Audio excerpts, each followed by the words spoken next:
की तरफ कर चलते हैं और अगला प्रश्न बहुत ही इंटरेस्टिंग है और ये इंटरेस्टिंग जानकारी कुछ इस प्रकार की है। आप में से बहुत सारे विद्यार्थियों के मन में हमेशा एक प्रश्न रहा है। कल भी जब मैंने आप लोगों को स्पेस के बारे में जानकारी दी थी तो मैंने कहा था कि यार स्पेस में रूस ने खुद के ही एक सैटेलाइट को फोड़ दिया, उससे डेब्रिस यानी कचरा बन गया। दिमाग में एक बहुत बेसिक सा प्रश्न बनता है और वो ये है कि सर ये जो कचरा पट्टी बनती है इससे तो हमारे सैटेलाइट्स को नुकसान हो सकता है। आप में से कई लोगों के मन में ये क्यूरोसिटी भी होती है, कई इस प्रश्न को लिख के भेजते भी हैं, सर हमने भी अपना सैटेलाइट भेजा, दूसरे देश ने भी अपना सैटेलाइट भेजा, क्या सर ये कभी सैटेलाइट आपस में टकराते नहीं है क्या? तो चलिए आज मैं आपको ऐसी ही एक कहानी के बारे में सुनाता हूं। कहानी कुछ इस प्रकार से है कि भारत का चंद्रयान 2 मिशन जो कि भेजा गया था चंद्रमा के चक्कर लगाने के लिए, उसमें से एक प्रक्रिया थी कि उसमें से कुछ हिस्से चंद्रमा की सतह पर उतरने वाले भी थे, लेकिन वो लैंडिंग नहीं हो पाई। जो ऑर्बिटर वाला है मिशन वो आज भी चल रहा है और वो चंद्रयान 2 का जो ऑर्बिटर है ये हाल ही में नासा के LRO, जैसे हमारा चंद्रयान है ऐसे ही नासा का लूनर रिकन्सेंस ऑर्बिटर करके एक मिशन है, उन दोनों की टक्कर होते होते मतलब ये समझ लीजिए साथियों की बाल बाल बचा है, कुछ ही मीटर से ये लोग रह गए। और भाई साहब इंटरेस्टिंग फैक्ट तो ये था कि बचाने के लिए इसरो के हेवी ड्राइवर्स ने अपने चंद्रयान 2 को रास्ते से मोड़ दिया और उसको बचा लिया।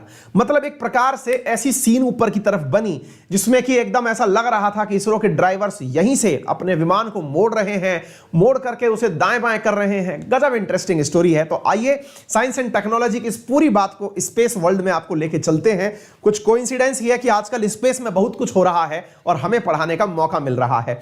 तो चलिए साथियों चर्चा करते हैं नासा के LRO के साथ चंद्रयान 2 की होने वाली भिड़ंत पर। यह भिड़ंत होते होते बचा ली गई, ऐसा इसरो ने कहा है कि इंडिया ने अपने द्वारा किस प्रकार से चंद्रयान 2 मिशन को नासा के LRO से भिड़ने से बचाया, इसके बारे में मैं आज आपको इस सेशन में बताने वाला हूं। यानी India Chandrayaan 2 narrowly avoids collision with the NASA lunar orbiter.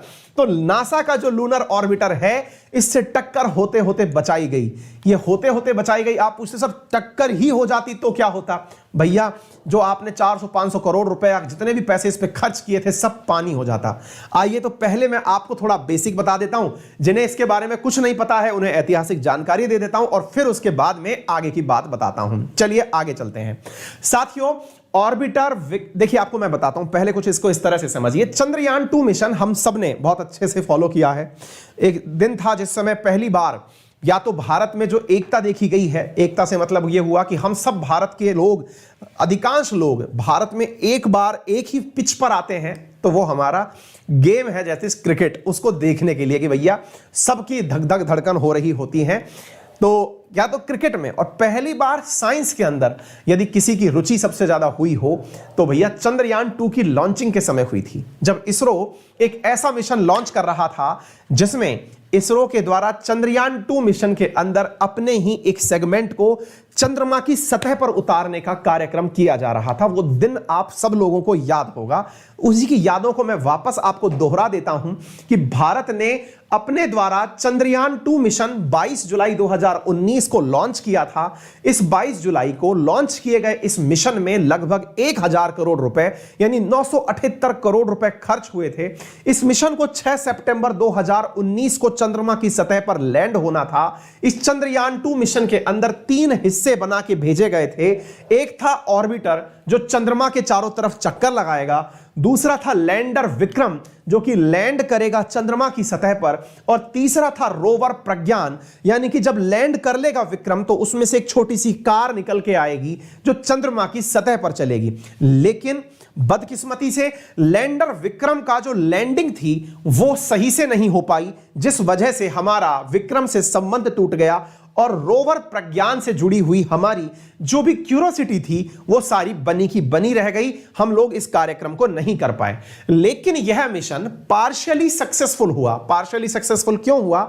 क्योंकि ऑर्बिटर आज भी काम कर रहा है। कहने का अर्थ यह हुआ कि साथियों, यहां पर जो चंद्रयान 2 से जुड़ा हुआ हमारा ऑर्बिटर है, यह आज भी प्रॉपर तरीके से मून के चक्कर लगा रहा है। इसी के बारे में आज की सारी जानकारी है। यानी चंद्रयान 2 यानी CH2 का ऑर्बिटर, दैट इज CH2O। असल में ये साइंस में फॉर्मेल्डिहाइड का फॉर्मूला है, लेकिन ये चंद्रयान 2 का निकनेम है। तो साथियों, हाल ही में जो हमारा चंद्रयान 2 है वो जाते जाते यानी टकराते टकराते बच गया। अब देखिए, अगर आपको दिखाई पड़ रहा हो तो यहां पर मैं आप लोगों को दिखाने का प्रयास करता हूं। देखिए, ये रहा CH2O लिखा हुआ। आप में से कोई भी साइंस का विद्यार्थी हो तो फॉर्मेल्डिहाइड को इसी तरह से लिखा जाता है, HCHO, दैट इज CH2O, है ना। लेकिन हमारे चंद्रयान 2 दैट इज CH2 और O फॉर ऑर्बिटर, ये इसका निकनेम है। कहां पर? जब चंद्रमा के चारों तरफ चक्कर लगाता है। तो ये CH2O जो है ये नासा वालों के LRO से भिड़ने ही वाला था। अब ये कब भिड़ने वाला था, चलिए मैं इसके बारे में भी आपको बताता हूं। जैसे भारत ने चंद्रमा के चारों तरफ चक्कर काटने के लिए ऑर्बिटर मिशन भेजा हुआ है, ऐसे ही नासा वालों ने चंद्रमा के चारों तरफ चक्कर काटने के लिए लूनर रिकनेंस ऑर्बिटर मिशन भेजा हुआ है।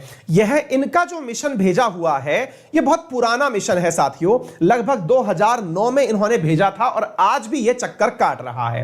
भारत और इनका यह मिशन यहां पर एक दूसरे के बिल्कुल नजदीक आ गए अक्टूबर 20, 2021 को। यानी कि इन दोनों के बीच में टक्कर 20 अक्टूबर 2021 को सुबह 5:45 पर होने वाली थी। लेकिन तभी इसरो के हैवी ड्राइवर्स ने अपने CH2 को यानी कि अपने फॉर्मेल्डिहाइड को या चंद्रयान 2 के ऑर्बिटर को हल्का सा मोड़ दिया और मोड़ करके उसे दूसरे सेफ रास्ते से निकाल दिया। और सेफ रास्ते से निकाल करके यहां पर उसने नया रास्ता पकड़ लिया। साथियों, यह जो प्रक्रिया की गई थी, यह जो नासा के द्वारा यह प्रक्रिया की गई, इसरो के द्वारा जो प्रक्रिया की गई, इसे CAM प्रक्रिया के नाम से जानते हैं, जिसे कहा जाता है कॉलिजन। कॉलिजन बोले तो टक्कर। A फॉर अवॉइडेंस, अवॉइडेंस का मतलब होता है बचाना, और M का मतलब होता है मैनूवर, मैनूवर का मतलब होता है चलाना, यानी कि कॉलिजन को बचाते हुए चलाना। CAM प्रक्रिया, कॉलिजन अवॉइडेंस मैनूवरिंग, ये काम किसने कर दिया? नासा, ये अपने इसरो वालों ने। आपके मन में एक गजब की जिज्ञासा बन गई है। आपके मन में से कईयों के तो दिमाग में ऐसी सेटिंग बैठ गई होगी कि क्या सर, वहां पर कोई अपन ने यात्री भेज रखा है क्या जो चारों तरफ चक्कर काट रहा है? इसरो के वैज्ञानिकों ने यह कमाल किया कैसे? अरे यही तो समझना है भाई साहब। इसरो के वैज्ञानिकों ने जमीन पर बैठे बैठे अपने रिमोट कंट्रोल से इस गाड़ी की दिशा मोड़ दी कि भाई टक्कर ना हो जाए, थोड़ा बचा लो। अब आप पूछेंगे कि सर एक बात बताइए, क्या यह प्रक्रिया पॉसिबल है? अच्छा सर, सिंपल सी बात मुझे तो यह बताओ, यह पता कैसे चलता है कि ये दोनों टक्कर करेंगे? आपकी सारी बातें मैं बताऊंगा। और दूसरा, सर यह रास्ता बदले कैसे? मेरे मन में क्यूरोसिटी है। आज तो ऐसा लगेगा, कई तो आप में से ऐसे होंगे जो आज ही एस्ट्रोनॉट बनने के बारे में सोचेंगे कि भैया हम तो आज ही एस्ट्रोनॉट बन जाएंगे। तो क्या है पूरी गणित समझाता हूं, थोड़ा समझिए साथियों। असल में जब भी कोई सैटेलाइट भेजा जाता है ना अंतरिक्ष में, तो अंतरिक्ष में भेजे गए सैटेलाइट के साथ में थोड़ा सा रास्ते के लिए भोजन भी भेजा जाता है। अब आप पूछेंगे ये क्या चक्कर है? अरे ऐसा नहीं होता है क्या?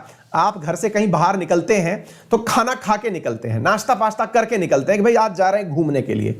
लेकिन माताजी समझदार होती हैं, वो समझती है कि हमारा बच्चा चल फिर लेगा तो भूख लगाएगी, तो वो कुछ ना कुछ जरूर रख देती हैं। क्या भाई, किसी के लिए कुछ खाने के लिए बिस्किट, फल या फिर खाना बना के रख दिए, ले जाओ बेटा रास्ते में खा लेना, तुम भूखे हो जाओगे फिर चल नहीं पाओगे। ऐसे ही इसरो भी किया था।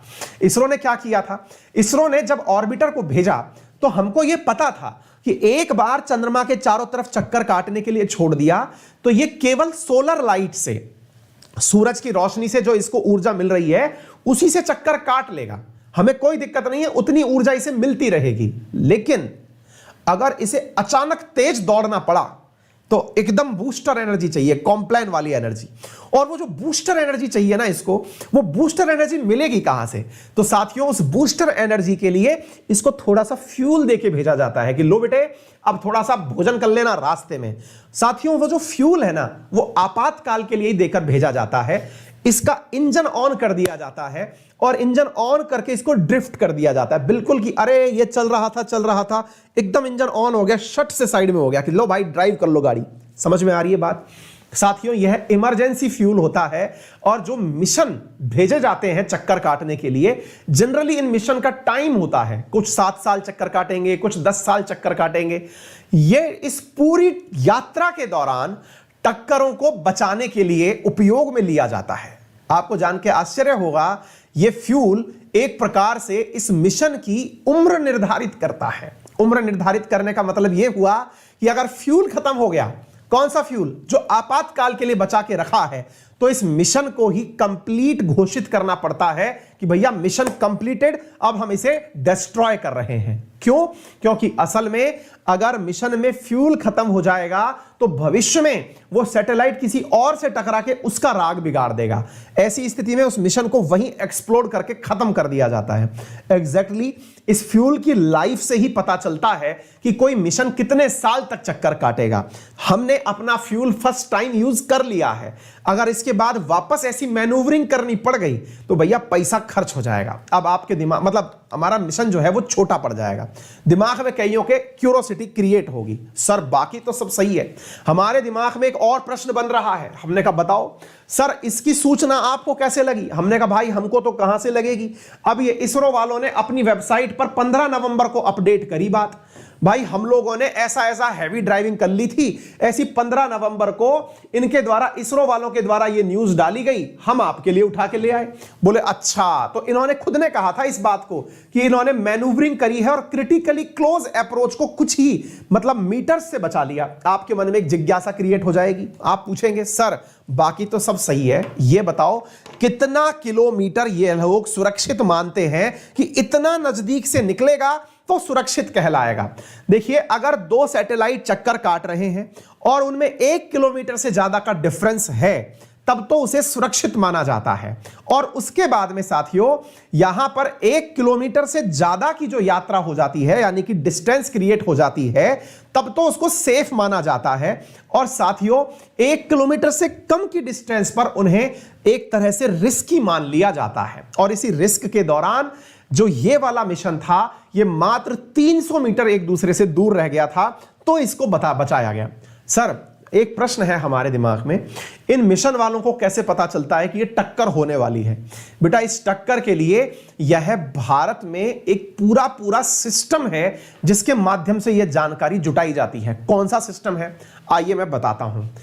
अंतरिक्ष में जितना भी कचरा है, चाहे वो डेब्रिस का है यानी अंतरिक्ष का कचरा हो, या हमारे सैटेलाइट्स हो, इनसे हमारे सैटेलाइट्स को बचाने के लिए भारत ने पहले ही एक मिशन लॉन्च कर रखा है, जिस मिशन का नाम है साथियों नेत्र मिशन। क्या नाम है? नेत्र, प्रोजेक्ट नेत्र, जिसे 2019 में लॉन्च किया गया था। नेत्र में N स्टैंड्स फॉर नेटवर्क, नेत्र के अंदर network for space object tracking, network for space object tracking and analysis radar, ऐसा करके हमने 2019 में एक अपने द्वारा प्रोजेक्ट लॉन्च किया था, जिसमें भारत के अंदर बेंगलुरु में जो इसरो का सेंटर है जिसका नाम है ISTRAC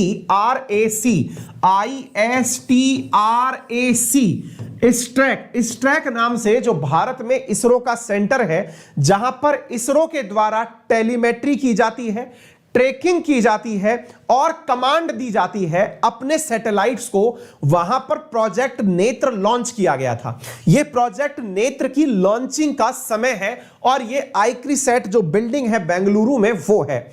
यहां पर बैठे बैठे भारत के वैज्ञानिक दुनिया में यानी अंतरिक्ष में हमारे सैटेलाइट्स के साथ क्या हो रहा है उनकी निगरानी यहीं से बड़े बड़े रडार्स और कैमरों के माध्यम से रखते हैं। यानी कि जो भी भविष्य में होगा उसकी जानकारी पूरे ट्रैक की इन्हें लगती रहती है। अब आप पूछेंगे सर एक बात बताइए, सबसे ज्यादा टक्करें कहां होती होंगी? तो ये प्रोजेक्ट नेत्र क्या है, ये मैंने आप लोगों को यहां पर लिख करके दे दिया है। आपके दिमाग में फिर एक प्रश्न बनेगा, आपके दिमाग का प्रश्न होगा कि सर प्रोजेक्ट नेत्र तो समझ में आया, जिससे जानकारी लगा ली जाती है, लेकिन सर सबसे ज्यादा टक्कर होने के चांसेस कहां होते हैं? इंडिया के पास तो जुगाड़ है, बाकियों का क्या होता है? देखो साथियों, मैंने आपको पहले भी कह रखा है, अर्थ के ऊपर 3 तरह के सेगमेंट हैं। पहला सेगमेंट है पृथ्वी से मात्र 200 से 2000 किलोमीटर की ऊंचाई, जिसे लो अर्थ ऑर्बिट कहा जाता है। फिर 2000 से लगभग 20000 किलोमीटर की ऊंचाई मिडिल अर्थ ऑर्बिट कहलाता है, और 20000 से लेकर के 36000 किलोमीटर की ऊंचाई हाई अर्थ ऑर्बिट कहलाता है। साथियों, जितनी ऊंचाई पर आप जाते हैं उतनी कम संभावनाएं होती हैं टक्कर होने की, लेकिन अगर उससे कम ऊंचाई पर हैं आप, यानी 200 से 2000 किलोमीटर की ऊंचाई पर हैं, तो सबसे ज्यादा टक्कर के चांसेस होते हैं।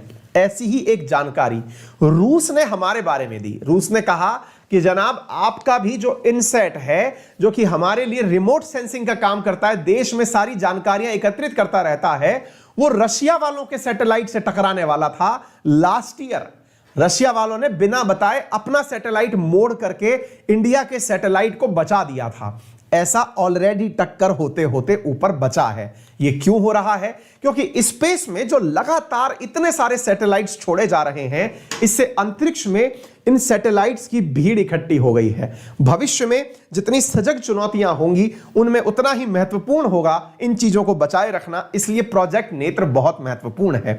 तो आपने अपने आप में आज 3-4 चीजें एक साथ पढ़ ली। ना केवल प्रोजेक्ट नेत्र पढ़ लिया, बल्कि चंद्रयान 2 रिवाइज कर लिया, हमारे जो रिमोट सेंसिंग सैटेलाइट्स हैं इनके बारे में जानकारी ले ली, ICRISAT के बारे में आपको जानकारी मिल गई। अगर आपको यह जानकारी पसंद आ रही हो तो जानकारी को शेयर करने में कंजूसी ना करें, ज्यादा से ज्यादा साथियों के साथ में इसे शेयर करें, और वीडियो पर नए हैं तो वीडियो को तुरंत लाइक और चैनल को सब्सक्राइब कर लें। चलिए आगे बढ़ते हैं साथियों।